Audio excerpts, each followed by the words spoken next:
आज हम लोग पढ़ेंगे 10th शेड्यूल के बारे में। 52nd कॉन्स्टिट्यूशनल अमेंडमेंट एक्ट जो है एंटी डिफेक्शन लॉ को इंट्रोड्यूस किया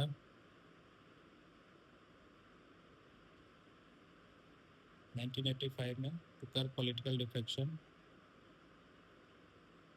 and this law continued to generate intense political and constitutional debate. 1967 में हरियाणा के MLA Dayalal changed party thrice within the same day, PRS legislative research का कहना है, and thus this episode popularized Ayaram and Gayaram Indian politics में. तो letter period में बहुत सारे डिफेक्शन हुए, हॉर्स ट्रेडिंग हुए, कोलैप्स ऑफ द गवर्नमेंट हुए. तो it defection not only involve the changing the political parties, but involve the political morality, judicial review, constitutional governance, legislative autonomy और deliberative democracy. तो 10th schedule के behind reason था political defection को curve करना. 1993 में सुभाष कश्यप जी ने एक किताब लिखी थी, anti defection law and parliamentary privilege. उन्होंने डिफेक्शन को डिस्क्राइब किया abandonment of loyalty, duty और principle or to one's leader or cause. So 10th schedule जो है डिस्करेज करता है अनप्रिंसिपल प्रैक्टिस एंड प्रोटेक्ट करता है स्टेबिलिटी ऑफ द गवर्नमेंट और प्रिजर्व करता है integrity of the electoral mandate. So example है 1967 एंड 1971 के बीच में इसको era ऑफ इंस्टेबिलिटी बोला जाता है, because 45 government formed and collapsed across various states क्योंकि डिफेक्शन के कारण. 1967 के पहले तक वन पार्टी डोमिनेंस सिस्टम था, लेकिन आफ्टर दैट डिफेक्शन एक स्ट्रेटजिक टूल बन गया टू कैप्चर द पावर और topple the government. And it is not necessarily because of ideological disagreement, but to achieve the ministerial offices or material benefit solicit करने के लिए,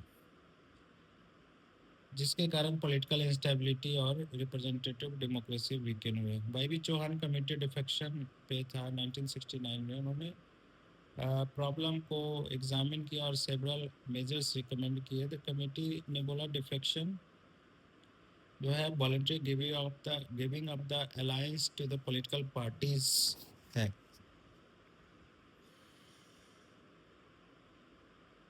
letter anti defection law ने elected representative को more accountable बनाया to the political mandate.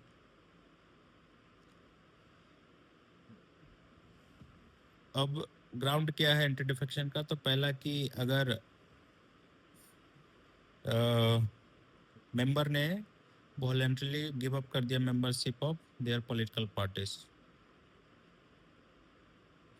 Ravi S Nayak versus union of India में बोला कि it does not necessarily mean voluntary of giving up the membership, but it also require that कि formal resignation अगर नहीं दिया है, लेकिन inference can be drawn through the conduct of the member that he has given up the membership voluntarily. In other words, it does not require member to give up the resignation formally, but involves that कि अगर वो associate करते हैं दूसरे political party के साथ, तो भी इसका मतलब समझा जाएगा कि उन्होंने वॉलंटरी गिव अप कर दिया मेंबरशिप. दूसरा है कि अगर मेंबर जो है वोट करता है और अब्सटेन करता है in the voting of the house contrary to the direction of the political party except condoning by the party within the 15 days. Independent member अगर पार्टी ज्वाइन कर लेता है तो. और चौथा, नॉमिनेटेड मेंबर ज्वाइन करता है कोई political party after 6 months of joining. लेकिन कुछ एक्सेप्शन है. द प्रिंसिपल एक्सेप्शन जो है वो मर्जर है पॉलिटिकल पार्टीज का. और उसके लेजिस्लेटर प्रोटेक्टेड है अगर 2/3 ऑफ लेजिस्लेचर कोई दूसरे पार्टी को ज्वाइन कर लिया तो। और इसमें जो स्प्लिट जो एग्जेम्प्टेड था पहले उसको वो डन अबेबित कर दिया गया 2003 में, तो स्प्लिट को एक्सेप्शन से हटा दिया गया। ओनली एक एक्सेप्शन है जहाँ पे एंटी डिफेक्शन लॉ अप्लाई नहीं होता है, वो क्या है, मर्जर।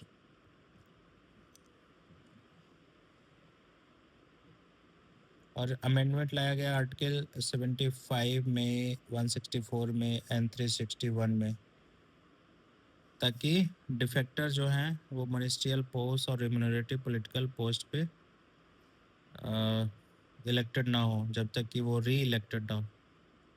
लेकिन effectiveness of this safeguard depend on the institutional mechanism और role of the presiding officer. तो रोल क्या है स्पीकर का? Para 6 of the 10th schedule जो है पावर वेस्ट करता है to decide about the disqualification petition in the office of the presiding officer of the house, और उसका डिसीजन फाइनल होगा। This reflects the constitutional faith in the speaker as an impartial constitutional authority. But practical experience ये कहता है, और due to that की allegation of political बायस होता है, जिसके कारण उनके न्यूट्रलिटी पे सवाल खड़े किए गए हैं। तो 10th शेड्यूल डिपेंड करता है इंस्टीट्यूशनल इंटीग्रिटी और political independence of presiding officer. So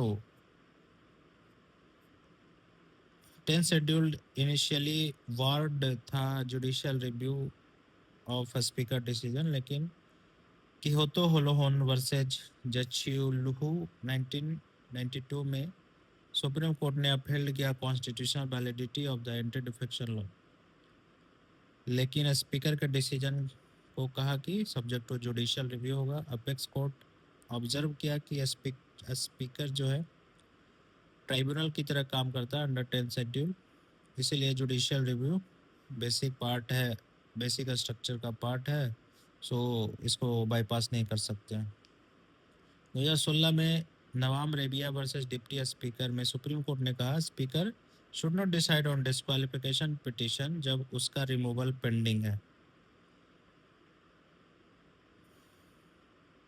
also the court repeatedly emphasise किया है कि need for timely decision in defection cases. Keshav Megh Chandra Singh versus speaker और मणिपुर लेजिस्लेटिव असेंबली 2020 में कोर्ट रिकमेंड किया कि स्पीकर डिसाइड करे disqualification with in the 3 months।